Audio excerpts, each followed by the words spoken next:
STF UP और जनपद आजमगढ़ द्वारा आज एक पुलिस एक्शन में एक 50,000 के इनामी है, वो उनका मृत्यु हुआ है। उनका नाम है वाकिफ़, 34 इयर्स के हैं, सन ऑफ निवास, फुलपुर आजमगढ़ के रहने वाले हैं। इनके खिलाफ 3 दर्जन के ऊपर केसेस है। चोरी, लूट, धोखाधड़ी, अवैध गौ तस्करी के मुकदमा इनके खिलाफ पंजीकृत है। और इस पुलिस एक्शन के माध्यम से एक 12 बोर के वेपन, एक रिवॉल्वर, एक तमंचा और एक पिकअप वाहन, उसमें 4 गाय के साथ बरामद किया गया है।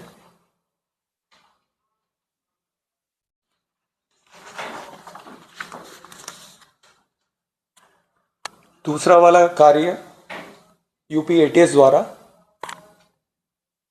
AQS अलकायदा इंडियन सबकॉन्टिनेंट का एक सक्रिय सदस्य बिलाल खान, निवासी ग्राम पापरी, जनपद सहारनपुर, इनके खिलाफ 15/9/2025 ATS द्वारा मुकदमा पंजीकृत किया गया था।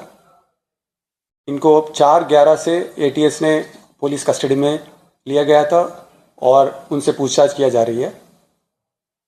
पूछताछ में कुछ उल्लेख की बात मैं अभी शेयर करना चाहूँगा। बिलाल द्वारा अपनी पाकिस्तानी AQS हैंडलर से उस ऑर्गेनाइजेशन में ज्वाइन करने के बयात संज्ञान पे आई थी।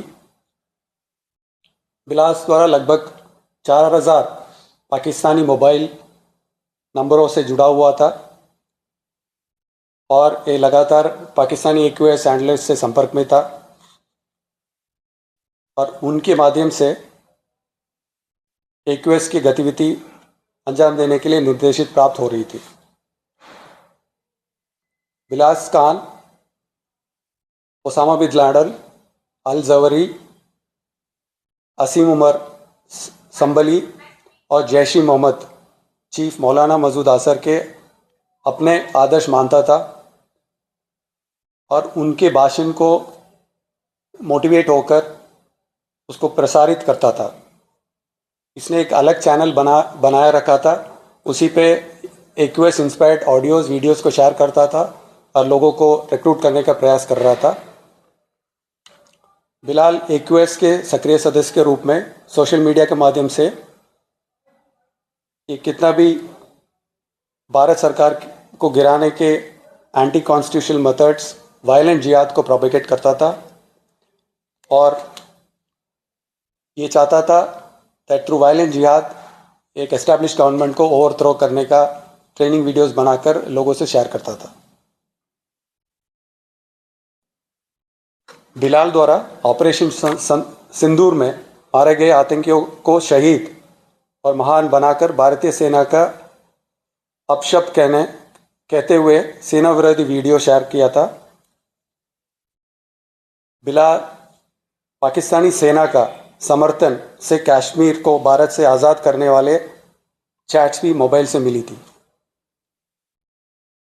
अभियुक्त बिलाल और अन्य साथियों की गतिविधि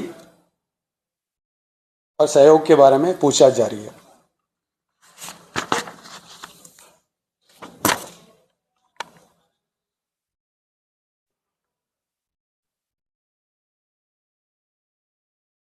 आजमगढ़ पुलिस अपने उत्कृष्ट कार्य के लिए डिपार्टमेंट ऑफ टेलीकम्युनिकेशन द्वारा UP police number of mobile phones बरामदगी में नंबर 1 स्थान प्राप्त हुआ है।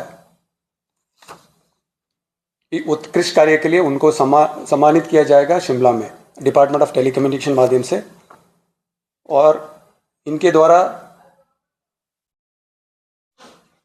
20 महीनों में 2445 मोबाइल फ़ोन्स को बरामद किया गया था।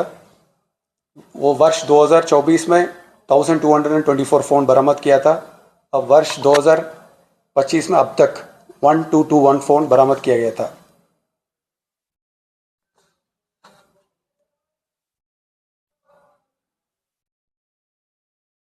ये एक DOT का पोर्टल था, उसमें cer.gov.in पर कि कितना भी फ़ोन मोबाइल चोरी होती है उसका IMEI नंबर्स को डालते थे और उसके बाद उसका लोकेशन डायरेक्टली डिस्ट्रिक्ट को मिल जाती थी और उसके हेल्प लेते हुए ये सराहनीय कार्य आजमगढ़ पुलिस द्वारा किया गई थी और उस पर DOT यूपी पुलिस, इसमें यूपी पुलिस को सम्मानित करने के लिए आजमगढ़ पुलिस को नंबर 1 इंडिया में नंबर 1 घोषित कर इनको आगे वाला कार्यक्रम शिमला में होने वाले हैं वो DOT द्वारा सम्मानित किया जाएगा।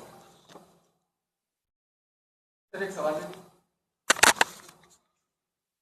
पूर्वी उत्तर प्रदेश के कुछ जिलों में जिसमें गोरखपुर भी शामिल है वो तस्करी की तरफ घटनाएं काफी प्रकाश में है, तो उनको रोकने के लिए बिहार बॉर्डर से पूर्वी उत्तर प्रदेश के कई जिलों में जो चल रहा है, इसको रोकने के लिए कोई बड़ा अभियान चलाया जाएगा पुलिस द्वारा? ये ऑलरेडी ये अभियान और इसके एक्शन आपको डेली कुछ सराहनीय कार्य द्वारा बताया जा रही है। इसको यूपी STF और संबंधित जनपदों के स्पेशलाइज्ड टीम्स गठित किया गया है। उसमें इंटेलिजेंस कलेक्शन से लेकर कितना भी नेटवर्क्स है इसको तोड़ने का एक इंटीग्रेटेड अप्रोच से काम शुरू हुआ है और आगे वाले समय पे आपको सफलता के बारे में आपको शेयर किया जाएगा। मेरा इसी में सप्लीमेंट है कि ये जो गौ तस्करी वाला है राज्य में तो मतलब कड़ाई है लॉ एंड ऑर्डर को लेकर के, फिर इतना यहाँ से मूव तो होता ही है, जो अन्य राज्यों में चला जाता है वो क्या होता है, लेकिन यहाँ से मूव तो रहा ही है, यहाँ से मूवमेंट में तो है ना गौ तस्करी का या जो अवैध तस्करी का। मैं इसको जनरलाइज नहीं करना चाहूँगा बट डेफिनेटली पुलिस के ज़ीरो टॉलरेंस अगेंस्ट क्रिमिनल्स के नियति से इसको इंटीग्रेटेड अप्रोच के माध्यम से एक स्पेशलाइज्ड एजेंसी STF और लोकल पुलिस द्वारा किया जा रही है और आगे के टाइम पे इसकी सफलता आपके सामने रखा जाएगा। Thank you.